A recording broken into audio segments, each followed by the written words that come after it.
Let's go. Wild card round opening lines. We just got done watching the Minnesota Vikings get smashed by Detroit. Let's be realistic about it.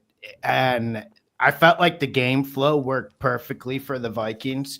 If you were to tell me this game would go under and it would go under by maybe 10 points, 17 points, I would say the Vikings would be victorious. I kind of felt like the Vikings controlled the game for the most part, as crazy as that sounds.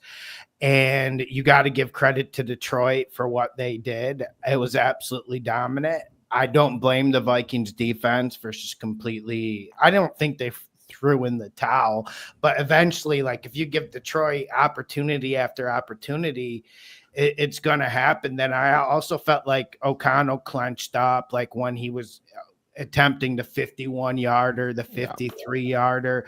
I understand why he clenched up, but honestly, if you can't get a 4th and 3 and you're trying to kick field goals and you're trying to like beat the Lions 12-10, that's just not a recipe. Also, when your quarterback, I looked up when I was watching on DAZN, there was a time in the game when Sam was 16 of 35. And listen, that's not NFL quality.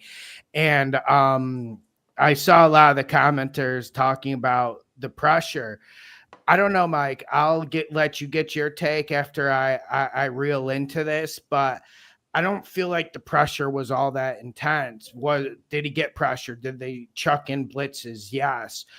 But the fact that Jefferson and Addison weren't open was what scared me most. And honestly, on a lot of the times NBC showed the all 22, they were kind of blanketed, man. And that is one thing that is severely concerning. Detroit loses another starting corner. Don't really see Justin Jefferson getting free at all. And then you look at Hawkinson. I listen. It's easy to pick on Sam Darnold, and obviously he was poor tonight. And we can go through one play in the red zone that really got me going. But TJ Hawkinson was poor tonight, Mike. Like he really was the Achilles heel of the Vikings. And that was an issue. And then we saw Gibbs just do more work in the pass game than Aaron Jones, which I guess you could have said, yeah, that you would say Gibbs is better running routes. But Aaron Jones is a non-factor in the red zone as well. That was one thing that was concerning. Another thing that was concerning there's so many red zone trips on 4th down. I mean, it's almost hard to wrap my brain around. Listen, they had like 4 wide receivers set, 2 on each side, Jefferson on one side, Addison on one side. Addison was in the slot. Perfect play call. Addison just runs an out to the pylon. Darnold looks at him. It's his first read, and he clenches up, and he doesn't throw it. And that was kind of the story of the game. I have to think Sam Darnold was clenching up without luxury of seeing the all 22. But I got to admit, Detroit played a great game. They were covering them. And that's the one thing that's concerning for me. And I'll let you have your take. Then I'm going to get a broader week 18 take. Well, first of all, good evening, everybody. Good to see everyone. Good evening. And good evening. I want to be late and wish you a happy late birthday. Your birthday was yesterday. Everyone in the chat, wish him a happy birthday. We appreciate all you do. And here's to like 90 more years of these videos. So, yeah. No, but I appreciate you, Mike, staying up on a weeknight because I know you got to work early. So, amen. It's gonna be fun. All right, now on this game. So you mentioned a lot that the key matchup in this game was gonna be TJ Hawkinson over the middle. He was on your prop bets to go over, and Alex, I cannot say his name. Alex Anzalone playing, really I think made a difference in that matchup and really kind of took him away. As for the team as a whole, I just felt like the Vikings offense did not show up to the level we were expecting. And it wasn't just Darnold. It wasn't just the run game. It wasn't just TJ Hawkinson. It was everybody. I mean, even Justin Jefferson had a drop touchdown in the end zone, like on one of the first drives. So when you do stuff like that, you just know it's not gonna be a good night. If I'm a Vikings fan, I would just do what you can to brush this off throughout the week. The crappy thing is you got to go on the road now through the whole playoffs, but it's one game. I don't think every team is going to be able to replicate what Detroit did tonight. It was a fantastic game plan. Aaron Glenn just seemed to be one step ahead of Kevin O'Connell at every turn. And I don't think you're going to see that too often with other teams. So those are my thoughts on it. Yeah, and yeah, I don't want to turn this into a cope show like the other opening line show, because listen, like there's nothing to cope about like that. Yeah. That what happened. And also, I guess I want to just put this out to the chat and to you, Mike. Okay, we looked at the Packers today. They played terribly. Okay, Jordan Love going out of that game really wasn't an excuse. We look at the Bucks today; they played terribly. There really wasn't an excuse. We looked at the Commanders today; they played terribly. There really wasn't much of an excuse. They actually looked better once Jaden Daniels got out of the game, but still terrible. The Commanders' defense was terrible today, and so who was the other team that was bad? Oh, Atlanta was also bad. Not that they're in the playoffs or in the discussion we're talking about, but the only team that wasn't bad was LA, and they didn't play starters. Yeah, and I felt so like they kind of dodged the criticism for the week. Yeah, and I felt like LA was good. Like they did what we thought. Although there's like a lot of starters on defense for LA, and Gino kind of like smashed them up at some points. But yeah, I didn't think it was like a worrisome performance. Obviously, the Lions look good, and the Vikings look like shit. So I guess my question for the chat before we get into guessing the lines, I have not seen the lines, by the way. We're using Pinnacle now, so we'll have the correct lines. I guess my question to you is, how much do you react to week 18? And for me, man, I'm not going to react to it. And that's easy for me to say because, Vikings, and it's easy to say shrug it off and say, let's not react. But honestly, all those teams I mentioned look like shit. Yeah. I mean, they looked really bad. The Bucks, I don't know how much of the Bucks game you saw, Mike, but they were horrendous. Yeah. It was a bad day for the NFC. The Bucks, I'm kind of just going to let that go because it's the Saints, and the Saints, for whatever reason, just kind of own that franchise. I can't really explain it, but it's just an NFC South thing. They always just give the Bucks trouble. So I would let that go. Correct me if I'm wrong. The Commanders pulled starters in the second half, right? Yeah, they did. They didn't play. They just pulled Jaden Daniels to start the second half. All of the starters were pretty much in on defense. That was the scary thing. Right? Okay, I had that game on the background. So that's why I didn't know off the top of my head. Yeah, and some of these games were actually turning into good games. Luckily, I was watching Atlanta, Carolina. That game was the best game of the day, man. That game was fire. That was some of the worst defensive play I've ever seen, though. Oh my god! And both teams were just.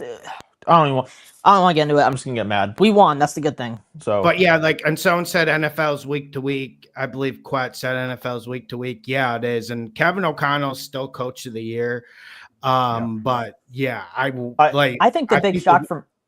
Sorry to interrupt. I think the big shock for me today was just how many bad teams showed up and put up legitimate efforts against playoff caliber teams. I mean, we saw the Bears upset the Packers. The Panthers knocked Atlanta out of the playoffs. The Saints took the Bucks down to the wire. You saw a lot of efforts from bad teams who could be looking at, where they're going to be a week from now in the offseason. And they came out and fought their tail off in week 18. So definitely did not see that coming. Very good for the NFL. Mike, that's why this league's the best. Yeah, that's why this league's the best. And yeah, man, we got a lot of people in here tonight. And and I watched the Jets Dolphins, and I watched the Cardinals 49ers. Both of those games were decent. But yeah, man, week 18, before I'm just waiting to the 10-minute mark before we get into guessing the spreads. It's just week 18 always has kind of like a mournful feel to it. Yeah. Although it was fun watching Bryce Young and Andy Dalton celebrate on the sideline, as honestly, man, it would have been so fitting for Atlanta to lose that game and the Bucks lose the game.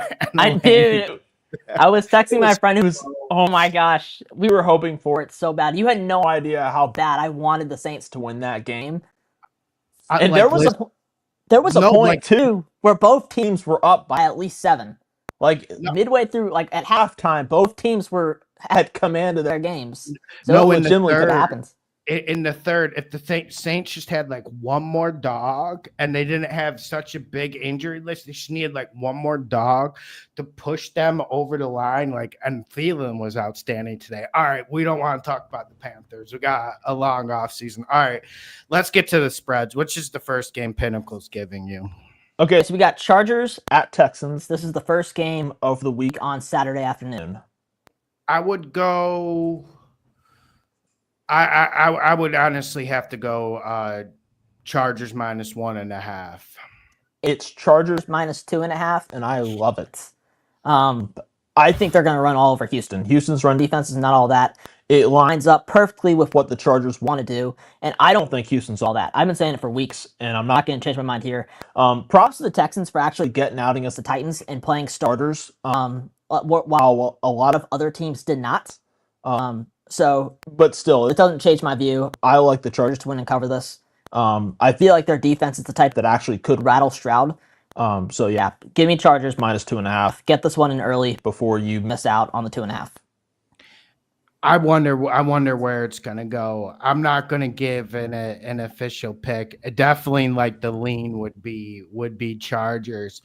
I do wonder about the Chargers wide receiving core against the Texans secondary, but also before we get to like the Texans offense being a disappointment this year, I've kind of felt disappointment with the Texans defense. I feel like it should have evolved more. I felt like it should have been more dominant. Like when we just look at that Chiefs game, for instance, like you got Will Anderson and Danielle Hunter going up against a Chiefs offensive line that was limping, to say the least, going into that game. I just felt like there wasn't a lot of pressure. And I know the Chiefs do things to keep you off balance, but that Texans defense, on paper wise, like I could see how that defense takes over the game, but I don't know, man. And I saw them give up like fucking almost 30 points earlier in the year to the Titans. And then Matt Jones, they gave up like a 20 spot in the second half, and him coming on dry without warming up, without practicing with the ones. Those are the things that scared me. And also, like you said, credit to the Texans for the performance today. I think D'Amico definitely pushed the right button, the best button possible. But how does Brian Callahan get away scotch-free here and Gerard Mayo gets fired?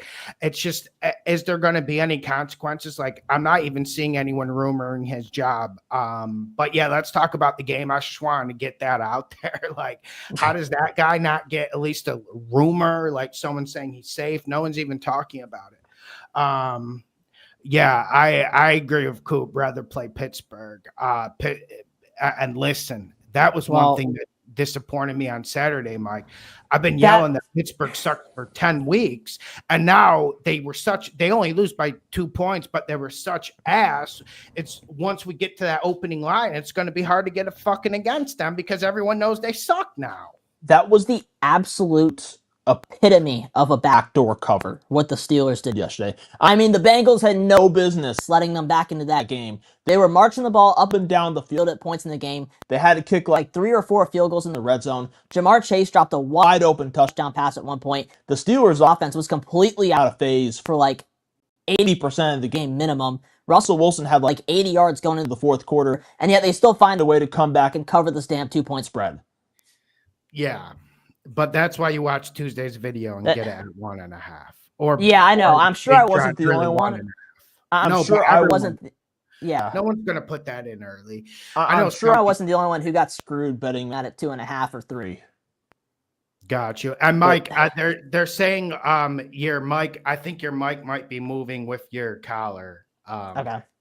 Yeah. So I'm not sure. Yeah. Do I sound better now? Yeah, it's still like crickling, but like let's move on because we're flowing. Okay, so yeah, man, I think we covered the Chargers Texans game. Herbert played really good today, but Raiders didn't have Max Crosby, and uh, they didn't have. Anyways, the list goes on. Aiden O'Connell played good, but anyways, let's get to the next one. All right, we have Steelers at Ravens. Has to be Ravens minus 6.5. It is Ravens minus 8. And we just talked about the damn Steelers. Now they can cover backdoor spreads. Yeah, I got to go Ravens. I don't know if I want to bet that because I don't think it's going to get any worse. It's minus 10 now. It's minus 10 now? Yeah. I still like the Ravens to win and cover, but I'm not betting that. I got you. Yeah, like we're on Pinnacle, so Pinnacle's always going to be the sharpest book. So if it's 9.5 or 8 on yours, Pinnacle's going to have it right. They're going to adjust to Pinnacle. So let's go with 10. So I guess when I look at this game, it's about can the Ravens like kick their ass? Like it's tough to blow out the Steelers, like you said, and I would have to lean Ravens right now. But this is one that I've just been waiting to get against the Steelers in a big point, and it just hasn't materialized like I wanted. It just hasn't. Well, I think your saving grace for this game is that you can expect the Ravens to be able to run the ball on the Steelers for a full 4 quarters with like no doubt. I think that's the one thing we really lean on for this game. Will it be enough to cover a 10-point spread? Maybe. I will say the Steelers have notoriously given the Ravens fits. So, I mean, maybe that's something to look out for. I'm not betting it. I've learned my lesson about getting against the Steelers one way or another. And yeah, I'm not touching this game. Yeah, I won't touch it. All right. Of these 6 spreads, this is the one I feel least interested in betting. I got you. Yeah, man. So, I'm kind of I want that to move down. You got to think people are going to just say like that's too high a price for the Steelers, right? Like, agreed. Yeah. And guys, does my mic sound better? Yeah, it's because like your mic's like changing tones on you, but it's good, bro. There's not much you can do about it. Yeah, so your mic is changing tones on you, but we're good. Show must go on. Whatever. Yeah. All right, Broncos at Bills is the next one we have. I would go Broncos plus 7.5. It is Broncos plus 8.5. I think the Bills blow them out. Really? Yeah, because man, I do think the playoffs are a time for the blowout.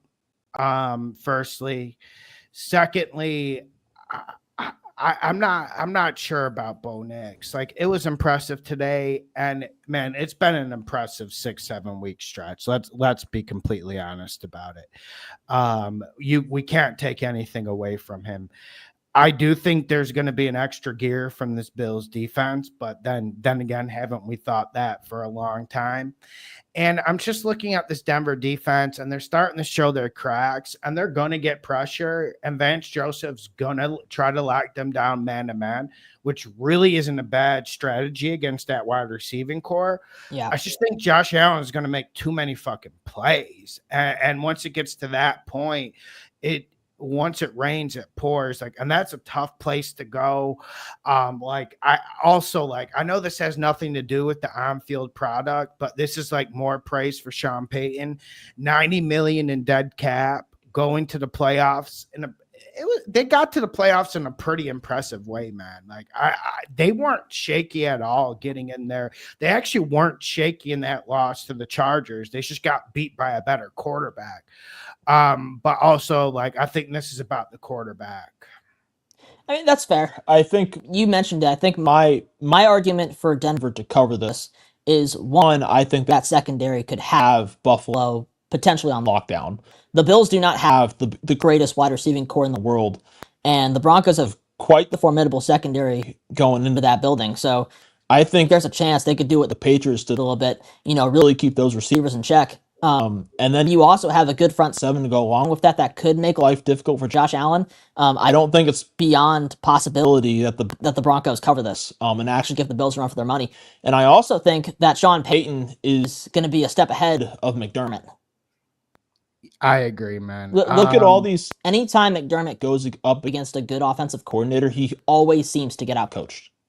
I mean, whether it's Andy Reid, Zach Taylor, Ben Johnson, he always seems to lose these big matchups against alpha male offensive coordinators. I do think Denver puts up points. Is Pinnacle giving the over under, Mike? Over under is it's not on here. I can get it. I can get on Hard Rock.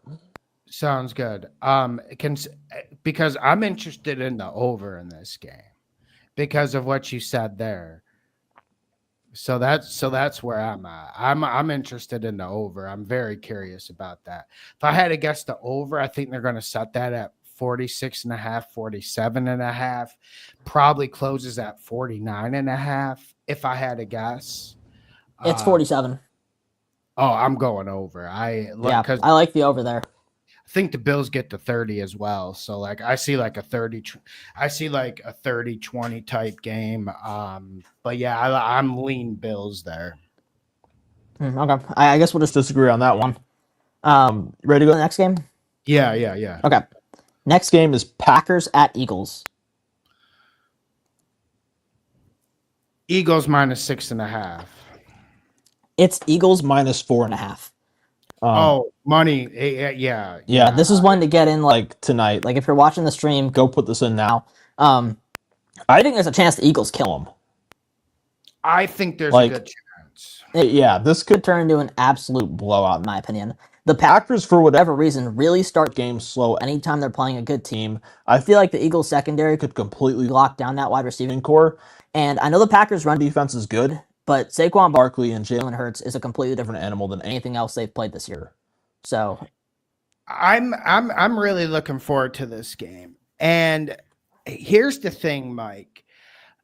And I've had my criticisms about Jordan Love this year, and I'm curious what LaFleur cooks up. But I think this Eagles secondary has a big advantage over these Packers targets. And I don't know if you saw the news about Christian Watson. I don't know the severity of it. It certainly didn't look good on TV. So even if there is a healthy Christian Watson, you got Reed, you got Kraft. I don't know, man. I think the Eagles defense wins this game. And then you even get to the other side of the ball. You got a Packers defense, man. I've been disappointed with them the whole year. And everyone says, Lawson, like, why do you keep talking about Jair Alexander? Like, he doesn't really play that much, and maybe and he's overrated. Well, he's going to be out of this game, and it's going to be a fucking problem because they can't cover anyone. And I'm not sure the pass rush is going to be potent. And I do think the Packers front seven is pretty good in run fits. I do think that's an interesting matchup. But at a certain point, do you think the Packers deep front seven can stop Saquon if he's getting 20 to 25 touches in a must-win game with the Eagles being rested? Now, you do worry about a little bit of rust, but I don't know, man. I just think this is all Eagles. And you got to wonder, too, where's the confidence of the Packers at after you just lost to the Bears? That was an atrocious game, by the way. I don't know how much you saw that, but my God, that was bad. I barely saw any, Mike. You can fill us in. I just saw Caleb Williams like moving the ball, which was a stat they showed that kind of summed up this game. So after the first quarter, the Bears were up 7-3. The Bears are the first team since 1994 to have negative yardage in the first quarter and still have the lead. So, Mike, I told everyone, I'm not overreacting to the Week 18 performances at all. I'm not going to do that. It's been a consistent narrative about the Packers, and I'm going to repeat one of the narratives I've been pushing forth, and you guys can see if I'm right. Most Now, think most of their good drives, scoring drives, especially the drives that result in touchdowns, are Josh Jacobs dominant, where he's going off for like 40, 50 yards in one drive, where it's heavy run, maybe a few play actions. LaFleur makes a good call in the red zone, and Love gets a touchdown pass. But they're so reliant on Josh Jacobs. And even remember earlier in the year, I think it was week 4 or week 5, and LaFleur just it was before the Texans game. LaFleur just came out with frustration. He says, listen, this offensive line's fucking underperforming. Like we should be blocking better. And then the Texans defensive line continued to whip their ass. Now, I would say the Texans defensive line is better than the Eagles defensive line, but this Eagles defensive line is definitely trending in the right direction. And they have a hell of a good interior too. Yeah. Jordan Davis and Jalen Carter is no joke. Yeah. And then like Josh Sweat, like I know people were ragging on me, like throwing out his stats. Like I think Josh Sweat is a good edge rusher. So, yeah, he is for sure. So yeah, man. And yeah, it's Panthers ranter. And yeah, man, I'm looking forward to this game. I want to see if the Packers can keep it close. I would say like the Eagles just blow by them. I think this is the best one I've seen yet. No, I don't know if I'm betting it yet. Don't know if I'm betting it yet. Did you? Well, yeah, this is one that I'm like going on to Hard Rock and betting as soon as it goes up. Gotcha. And I'd be comfortable taking this up to like -6. I think that's where it's going to end, right? Yeah. Like it's probably going to end -6.5. I just see the Eagles dominating this game from the start. And the only way the Packers cover this is if they do what the Steelers do and just get a nice little backdoor cover. All right, next game. All right, Commanders at Bucks. Commanders +3.5. It is Wait, hold on a second. Make sure I got this right. It is Bucks -3.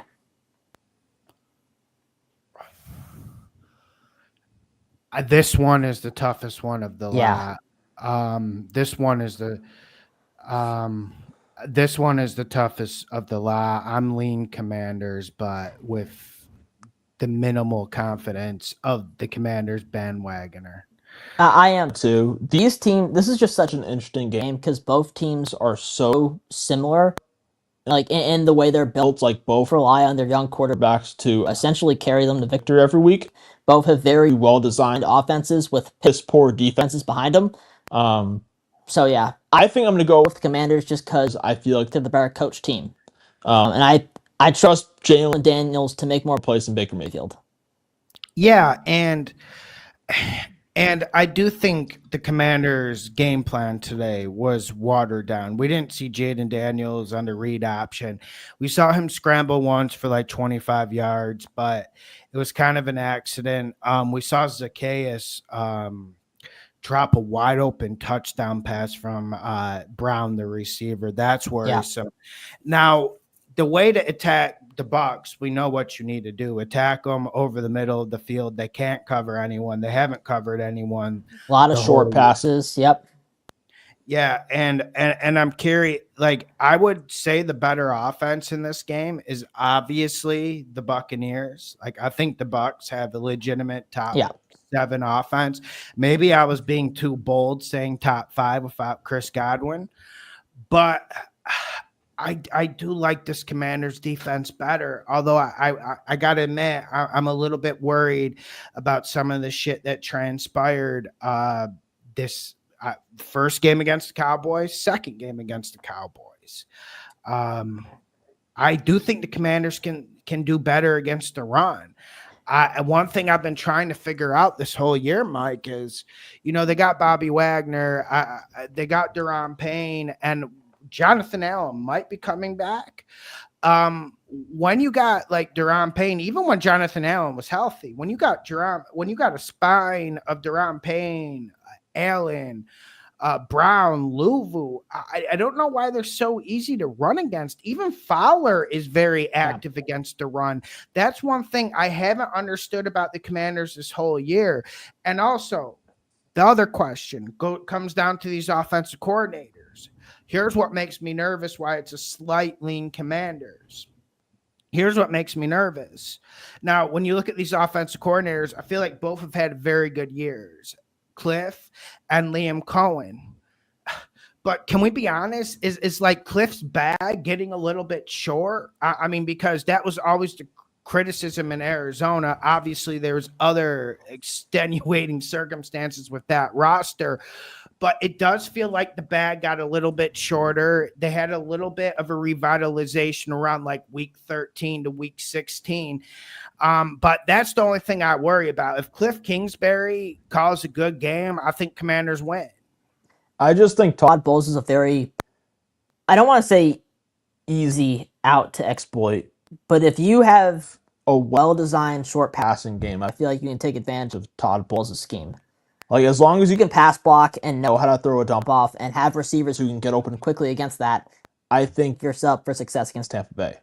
Look at Spencer Rattler looked like a legitimate good quarterback against the Bucs today. Spencer Rattler. A lot of quarterbacks have. And can someone give me the over under in this? It is 50. Yeah. Makes sense, unfortunately, because like both teams have been just from a data perspective, just trains on offense. Although I see problems with both. This is a very even matchup though. Like I'm excited to watch this game. I think it's one of the better games. Yeah. And I'll tell you what, there's a matchup in here that I'm very excited to see. And NFC South fans will know what I'm talking about. But we get Mike Evans versus Marshawn Lattimore once again. The yearly WWE Fest in the playoffs on primetime. He didn't play today. He'll play for this, though. Come on, he has to. You hope. Mike, I'm concerned about it. I think he's only played 2 games since he got there. Am I wrong, chat? Like, Marshawn Lattimore, he hasn't played more than 2 games, right? Hopefully he plays, like, because I agree with the chat saying like they need Lattimore, because if Mike Evans goes off, like, I feel like the Commanders are getting decent play in the secondary, better than people think. Like, we all thought the weakness of the Commanders would be their secondary this year. And sure enough, it's been the run defense. Well, I think a lot of credit for that goes to Dan Quinn too. I agree. I know people used to dunk on him when he was with the Falcons, but he has completely turned around his defensive philosophy over the last like 2 or 3 years, and it's been like one of the most effective in the league. And I feel like they need to attack Baker Mayfield. So I feel like that's a big part of the game. Like, you have to attack them. Like, that Bucs offensive line is good. They're blitzing more. Bucs are going to blitz a lot, although I think this is Jaden Daniels over rushing yards game. Prop video preview. All right, next game. Final game, we have Vikings at Rams. Okay. Vikings plus 2.5. It's You said plus 2.5? Yeah. You think they're going to be the favorite or the underdogs? No, Vikings minus 2.5. Okay, yeah. Vikings are minus 2. I would have to go Vikings here. Now, but I don't know if I call it a lean. I have to think about this more for the Tuesday show. Now, hear me out. I'm worried about Matt Stafford. And I was the biggest glazer of Matt Stafford the first like 4 or 5 weeks of the year. But you can give me some feedback on this. Chat can give me some feedback as well. But I feel like he's been extremely disappointing the last 8 weeks of the year. And also the Rams in the first half of games, they're down with the fucking Panthers on that list. They're down with the Browns. They're down with like the bottom 6 teams in the league. I think they're one of the worst first half teams in the league. And that's troublesome. Well, we did see the Saints completely pound the living hell out of them in the first half when we had money on the Rams. Luckily, they turned it around in the second half. It's just I've never seen this Rams offense, when healthy, take off. They had one good game, and it was against the Minnesota Vikings. And I like the way this Rams defense is coming along. I feel like it's they got a bunch of young guys, and I feel like they're peaking in the right direction. The problem is, I'm not sure this offense is. Now, you could say the same thing about the Vikings in this game, although going to LA is a lot easier than going to Detroit.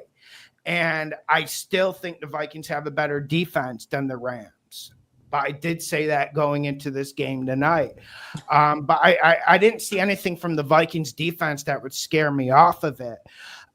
You do worry about McVay just having one of those games. He's been a little bit disappointing this year. Let's be honest about it, man. It hasn't been McVay's best coaching year.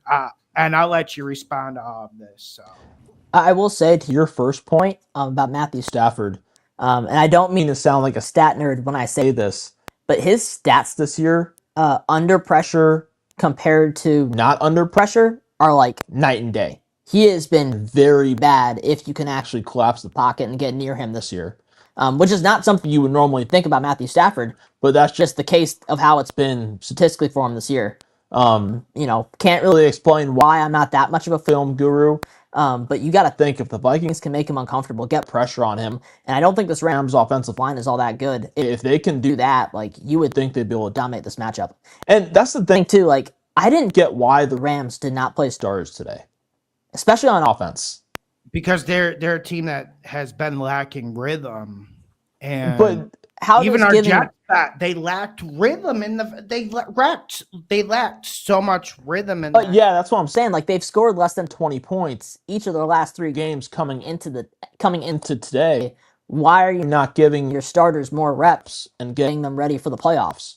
Because now they're going into the playoffs against a pretty good Vikings team, playing like shit. Yeah, that's where we have to go with it, because the last 8 weeks the Rams never took off. They kind of won this division by default by the Cardinals collapsing. And I'm not taking anything away from them, but even that game against the Cardinals, 13-9. Yeah. And they were lucky not to lose. Yeah. Like, if McBride catches that. Yeah. Even Seattle, I felt like, has been playing better than them as of late. Well, I take that back. That Thursday night game was terrible, though. That Thursday night game against the Bears was too bad. Yeah, no, but I felt bad for Seattle about losing the tiebreaker based on strength of schedule, which is also bullshit, by the way. But when I saw that Bears-Seahawks game, that's when I was like, you know what? You can miss the playoffs, Seattle. You're out. It's fine. I'm fine with it. And Seattle had so many winnable games earlier in the year. Yeah. They were just atrocious. So definitely. But since week 8, dude, no, your opinion was correct. They've played well. Even your opinion was correct. Ever since week 8, ever since they got Robertson Harris from the Jags, your opinion's 100% correct. Seahawks have been a better outfit than the Rams. I know. I'm just thinking about that Thursday night atrocity a few weeks ago and not forgiving them for it. Small data point, but also the Jets didn't punt against the Rams. So, that is true. That is true. That's worrisome as well. All right, next game. That's the last game. I have a question for you, though. So how pissed off are you having 14 wins and having to go on the road to the Rams, who started the year 1-4? It's tiresome, especially because Detroit has been such a juggernaut this year. You want to know what would make it feel worse? What? Here's why it feels a little bit better. Like, if Detroit didn't get so many catastrophic injuries, like if this Detroit team had like a normal rate of injuries, like let's say maybe they had 2 defensive starters out instead of fucking 7. Okay. Like, if they had a normal rate of injuries, I would feel bad about it. But Vikings had a fair shot today. So I don't like the format. And I don't think the Eagles are going to get upset. Like Mike Florio was trying to spin it for Vikings fans to make us feel better about it, saying, yeah, we could get some home games. Like, I don't know, man. Like, I don't see the Eagles fucking losing to the Packers, and it's going to be hard to get some home games unless there's some serious upsides. Like, No, I'm with you. Yeah. I mean, maybe Commanders beat. I don't know how it's going to work out, but yeah, man. Do you think they should change the rule?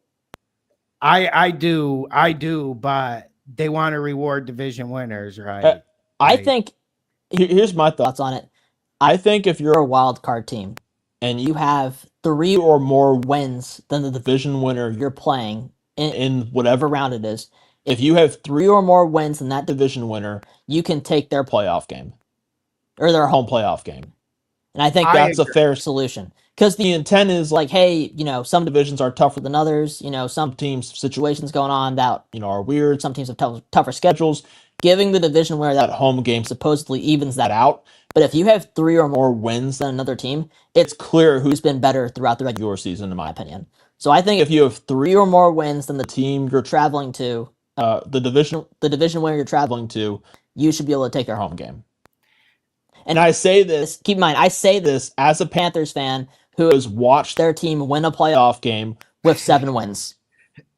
Thank you, Ryan Finley. Yeah, well, I know. He's the gift that keeps giving, and man, he was that day. That was awesome. Yo, I got a question. Yeah, I know we know Mike's mic is. Wait till you hear your mic tomorrow. It doesn't sound like you're gonna laugh, Mike. Oh God. No, it's I don't know why it got like that, but I wanted your opinion on something. I'm unplugging this. Let me remember. Yeah. Got you. Let's see how it goes. How about now? Talk. Any better? I think so. It's just like not your voice. Like at one point, I'm a little sick, but not that sick. No, dude, Mike. It's I think it might be your internet, but it worked. Because I think people were coming in from your Instagram and this their first time hearing your voice. Like maybe. Yeah, Mike, it's your internet, it's not the mic. So but yeah, there was one thing I wanted to ask you before we finished. Let me try to remember. Did you happen to see fuck, man. Okay, do you think Rodgers is coming back? I think Mike's internet finally gave out. I think his internet gave out. It's his connection. There we go. I'm back. Okay. Yeah, they figured out it's your connection. It's definitely not the mic. Do you think Rodgers is coming back? Oh man, I have no idea what that man is gonna do. I really don't. And to be honest, I don't know what the Jets should do on that. I don't know what the Jets should do. Yeah, good luck. And you want to talk about a team that's gonna have trouble attracting a head coach? Like, good luck, New York. Vrabel interviewed. So you know what I heard today? Then this is crazy. I heard that Vrabel interviewed with the Jets to make the Patriots jealous and put pressure on them to fire Rod Mayo. And that's why they fired Mayo today. I don't know if that's true or not, but that is wild if they actually did that. That's the game. Okay. But here's the thing. But I don't know, man. Doesn't Callahan have to be on the coaching hot seat? Did you see anything about that? No, I haven't seen anything yet. Or is that my personal crusade because no one even fucking knows the Tennessee Titans exist unless they come up on your schedule or you're browsing the spreads for a game you want to bet? Are they the most irrelevant chat? Who's the most irrelevant team in the league? And I honestly feel like the Carolina Panthers and Colts get more talk than the Titans. Am I wrong? I think the thing with the Titans too is Now people go to Nashville, and the Titans have like the ugliest uniforms in the league. The uniforms are like CFL shit. They're like CFL shit. Yeah, the uniforms are bad. The logo's bad. Like, Nashville is not the most populated city in the world. Like, so I think that's where it originates. But maybe I would say the Browns, maybe, but the Browns are like a historic franchise. No, Browns, yeah, but the Browns always have conversation. And at least they had Jameis Winston, because that was an argument for best game of the year, that game on Thursday night. Like, there were some better games. There were some close games after that, but that was probably the game of the year in terms, for me, of watching it. Maybe because the snow aesthetic, and it was fun seeing the Steelers lose. Really, like, the Titans have like CFL jerseys, like everything is CFL about it. It feels CFL. Remember when the Bills had those navy blues? Oh yeah, boy. Yeah, when they started playing fucking games in Canada. Yeah. Anyway, not good days. It's a good thing the Bills got Josh Allen. Yeah, because dude, they were trying to move him to Canada. But I'm trying to think of. Can you give me the total in the Chargers Titans? Chargers Texans? Yes, Chargers Texans. Because someone said Oilers, and my brain did a cross reference. It's 45. I'm going under there. I think that's. Yeah, I agree. I don't want to give it. Anyways, Mike, I'll let you go. You got an early morning. So yeah, man. I think Rodgers is coming back. So if I could bet that somewhere, if they I'll tell you, like, go on. I'll tell you what I'm wanting. So have you heard the Garrett Wilson rumors? I heard that, but I'm not sure I believe it. But he's saying that if Rodgers stays, he's gonna go. Do you believe that though, or do you just think, okay, listen, like the Jets are easy clicks? I don't know if I necessarily believe that. Although if I was, there are multiple reports that he wants out. I say this because, like, as a Panthers fan, like, if there is one player I'm willing to go all in for to get on the Carolina Panthers, it is Garrett Wilson. Well, Tyreek Hill's on the market now. I don't know if I want Tyreek Hill. I don't think he wants you either. Yeah, and I don't think he wants us either. But also, he can't really be, beggars can't be choosers with that contract, and he does got quite a bit of baggage. Yeah, that's part of the reason. He's over. I think he's over 30 now, and that's a heck of a contract to take on. And Tyreek Hill has a lot of other issues that come with him. So I don't know if he's exactly what I'm looking for with a young team. Garrett Wilson, I think, is a top 10 receiver.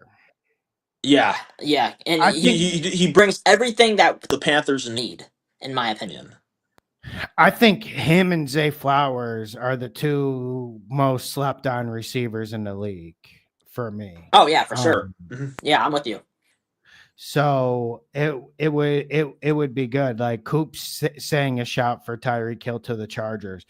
That would be great. That would be great. And like Justin Herbert has one of the most underrated arms in the NFL. If you give him Tyreek Hill, like, that would do wonders for that offense. But also, Mike, like, that's one reason why I don't know if that Chargers one is so slam dunk, because the Texans have a very good secondary. And man, it's just, if you can stop McConkey, who else is going to make plays? Like we saw other guys make plays today, but that was a Raiders team fucking decimated. That's why I think that Texans one is complicated. That's why I really need to sleep on it. But I'm not sure the Texans offense does anything. And I just think the Chargers dominate them in the trenches, and that's how they're going to win this game. All right, Mike. We'll cut it there. Hit the like button, share the videos. Thank you, Mike, for joining me. Thank you for the happy birthday wishes. What's up, Tony? What's up, Jonathan? What's up, Coop? Yeah, good chat tonight. We got a lot of people on here. All right, I'll see you guys. All right, see you guys soon.